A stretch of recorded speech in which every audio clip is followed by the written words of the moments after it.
پار ہو. آپ کی ذات کی بات نہیں ہو. میرے تو اسلام آباد میں اولا گری پلاٹ بھی نہیں ہے. آپ کے تو والد صاحب نے بھی نہیں لیا تھا. کمال کرتے والد صاحب نے بھی نہیں لیا. میں تو آپ 12 سے 100 روپے کا شام کو بیچتا ہوں, پرسوں رات کو بیچا کہ جاؤ دال لاؤ, دال ماش لاؤ. اچھا جی, کمال کرتے ہو جی میڈم آپ سے بات کرتے ہیں لیکن ایک بریک کے بعد.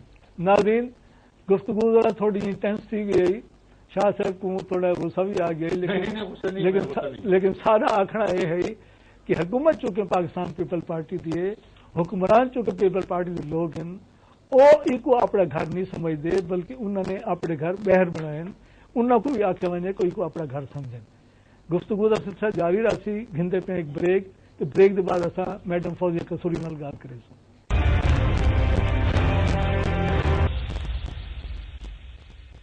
Welcome back to the talk show Islamabad time. ناظرین کرام, وقفے تو پہلے ناصر حسین شاہ صاحب نے ایک بڑی پردرد گالی کی, لیکن سارا آخنا انہوں کو یہ ہے کہ یہ چیزاں وہ حکومت کو آخن, کیونکہ حکومت جڑی ہے حکمران جڑے ہیں پاکستان پیپل پارٹی دے ہیں.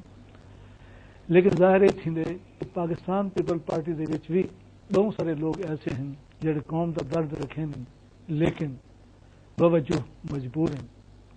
ہوں اصل گال کریں میں میڈم فوزیہ قصوری صاحبہ. جی میڈم آپ بتائیں کہ یہ جو نیول بیس پر حملہ ہوا تھا اس کو صاف طور پر احمد رضا قصوری صاحب نے کہتے کہ انڈیا نے کرایا, اور شاہ صاحب کہہ رہے ہیں کہ فوج میں بلیک شیپ ہے ان کو نکالنا چاہیے.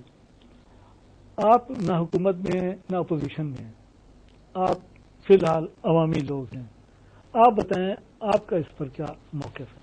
ملک صاحب میں اس کے اوپر بالکل ابھی آتی ہوں. پہلے تو میں یہ کہنا چاہوں گی کہ ماشاءاللہ شاہ صاحب بڑے اچھے خیالات کے مالک ہیں, اور میں حیران ہوں کہ یہ پاکستان پیپلز پارٹی میں کیا کر رہے ہیں. یہ مائنورٹی ہیں, ہم اگر پیپلز پارٹی میں ایسے خیالات رکھنے والے لوگ مائنورٹی ہیں, کیونکہ اگر یہ لوگ میجورٹی میں ہوتے تو یہ ضرور بولتے یا کچھ کہتے. اور میں یہ سمجھتی ہوں نہیں پارٹی لیول تک تو کہتے ہوں گے ایسی بات. دیکھیے میں یہ سمجھتی ہوں کہ پاکستان کا لیول سب سے پہلے ہونا چاہیے نیشنل انٹرسٹ, پارٹیاں وغیرہ سب بعد میں آتی ہیں. آج میں اگر عمران خان کی لیڈرشپ پہ اعتماد رکھتی ہوں, یہ زبانی ہم کہتے ہیں, یہ بات جو آپ نے کی ہے زبانی ہم کہتے ہیں, مگر جس وقت ہماری مفادات پارٹی کی آ جاتی ہے سب سے پہلے جو ہے نا پارٹی کی بات کرتے ہیں. ٹھیک ہے, بلکہ اشخاص کی بات کرتے ہیں یار, پارٹی کی بھی نہیں کرتے. میں آپ کو بتاؤں کہ پاکستان تحریک انصاف, تو پاکستان تحریک انصاف وہ جماعت ہے جو ہم نے خود بنائی ہے, اور انہوں نے جذبے میں کہہ دیا کہ جی ہم بھی ذمہ وار ہیں. ہم کسی گناہ کے ذمہ وار نہیں ہیں, ہم بہت چھوٹے تھے. ہم اتنا جانتے ہیں کہ عمران خان نے اپنی زندگی کے ہر شعبے کے اندر جتنی ان کی عمر رہی ہے انہوں نے پاکستان کی سروس کی ہے, انہوں نے پاکستان کا نام بلند کیا ہے. ان کا سب کچھ جو ہے جینا مرنا وہ پاکستان سے وابستہ. ان کو وزیر کھیل بنا دیتے ہیں. نہیں کیوں بن جائے, اللہ نہ کرے, نہ کھیل نہ کچھ. اس وقت تو ملک کو ضرورت ہے عمران خان جیسے ایک بہادر لیڈر کی جو امریکہ سے بات کر سکتا ہے. جو احمد رضا صاحب نے یہاں پر بات کہی ہے کہ جی ایسے لوگ چاہیے جو ان کو کہیں نو مور, کون کہے گا یہ کہیں گے. سوری بھائی آپ مجھے کمپلیٹ پلیز تھوڑا سا شاہ صاحب تھوڑا سا, کوئی بات نہیں. میں تو آپ لوگوں سے بہت کچھ سیکھتی ہوں. آئی ایم ریئلی سوری, میں میرا وہ ٹرینڈ.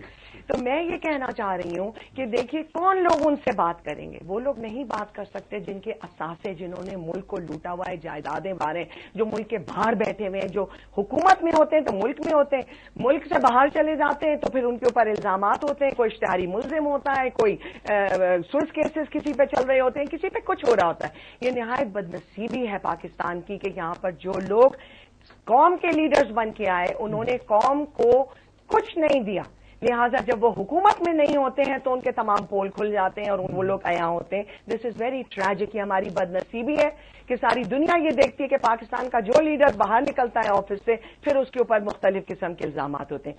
تو عمران خان نے تو صرف اس قوم کی سروس کی ہے. اب آئے آپ کے نیول کے اوپر. میں آپ کو یہ بتاؤں اس وقت کوشچن پاکستان میں یہ نہیں ہے کہ امریکہ کیا چاہتا ہے اور بہت بڑا بگ گیم پاکستان کے خلاف کیا ہو رہا ہے, کیونکہ یہ ہم سب کو پتہ ہے. اس وقت مسئلہ ہماری کرپٹ لیڈرشپ کا پاکستان کے اندر ہے. پاکستان آج اتنا کمزور ہو چکا ہے کرپٹ لیڈرز کی وجہ سے, بیکاز جو ہمارے سیاستدان جو حکومتوں میں ہے چاہے وہ کوئلیشن میں ہو, آپ دیکھ لیجیے کوئلیشن میں سب مفاد پرست ہیں. ایک دن قاتل لیگ ہوتے ہیں تو دوسرے دن قابل لیگ بن جاتے ہیں, کیونکہ مفاد کی بات اپنے آ گئی. کیا پاکستان کا سوچ کہ ان کو قاتل لیگ کہا گیا تھا؟ کیا ان کو قابل لیگ پاکستان کے انٹرسٹ میں بنایا گیا ہے؟ نو. اپنے انٹرسٹ کے اندر. تو پوائنٹ یہ ہے کہ سچائی سے بات کرنے کا وقت ہے. یہ شاہ صاحب صحیح کہہ رہے ہیں, یہ احمد رضا صاحب صحیح کہہ رہے ہیں. پاکستان کو ہمت کی ضرورت ہے. پاکستان کو بیساکھیوں پہ لیڈرز کی نہیں ضرورت ہے جن کے دولتیں اسٹیش کی ہوئی باہر. کون سا دنیا کا کیپٹل ہے, فورن کیپٹل, جس میں آج ہمارے یہ NRO کے جو بیٹھے ہوئے نمائندے حکومتوں کے اندر ان کے اوپر کیسز نہیں ہیں. ان لوگوں کو شرم آنی چاہیے. پاکستان کا وقار اتنا گر چکا ہے. اچھا, آپ ایک بات سمجھتی ہیں. This time check is brought to you by sky motor cycle, پائیدار شاک ایبزاربر, طاقتور انجن کے ساتھ.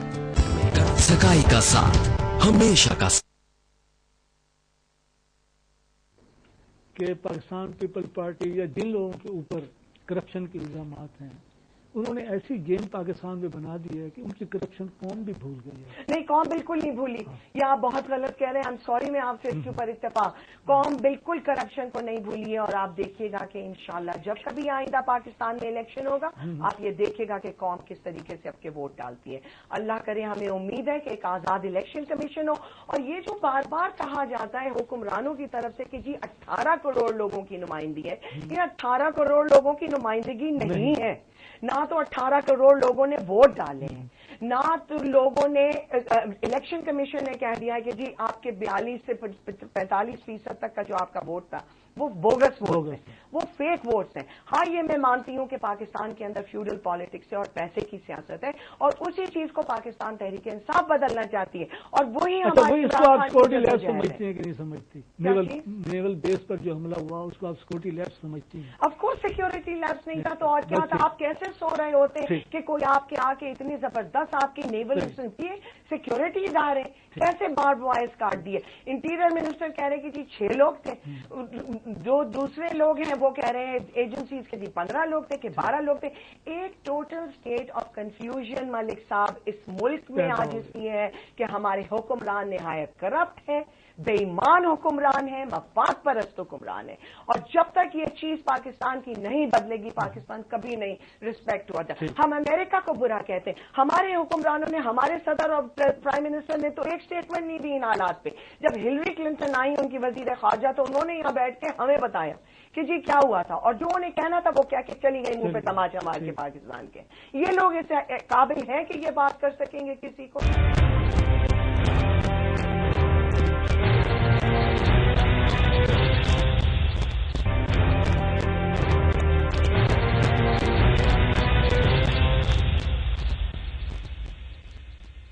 یہی سمجھتی ہوں کہ سیکورٹی مرزا قصوری صاحب, آپ کے جو لیڈر ہیں وہ آج کل, کیونکہ پہلے آپ پاکستان پیپل پارٹی کے ساتھ تھے, میرے خیال میں تحریک استقلال میں بھی رہے ہیں آپ,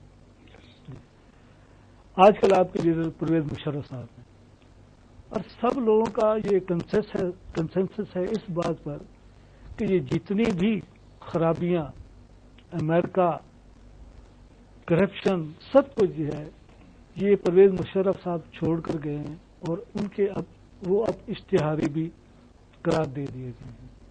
آپ اس بارے میں کیا کہتے ہیں؟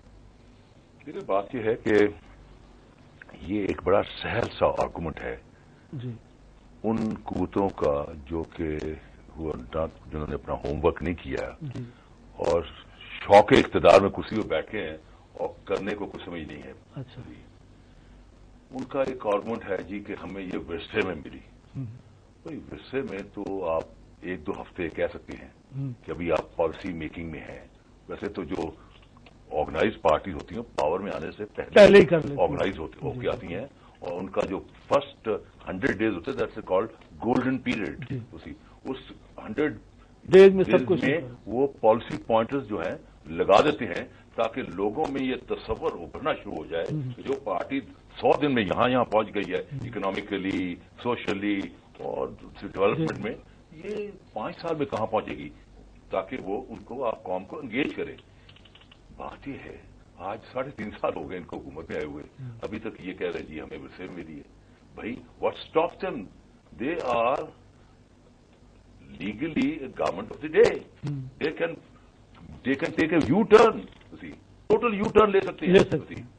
تو چیز ہے کہ ان کو کس نے ہاتھ ان کے باندھے ہوئے, کس نے ان کے پیروں میں بیڑیاں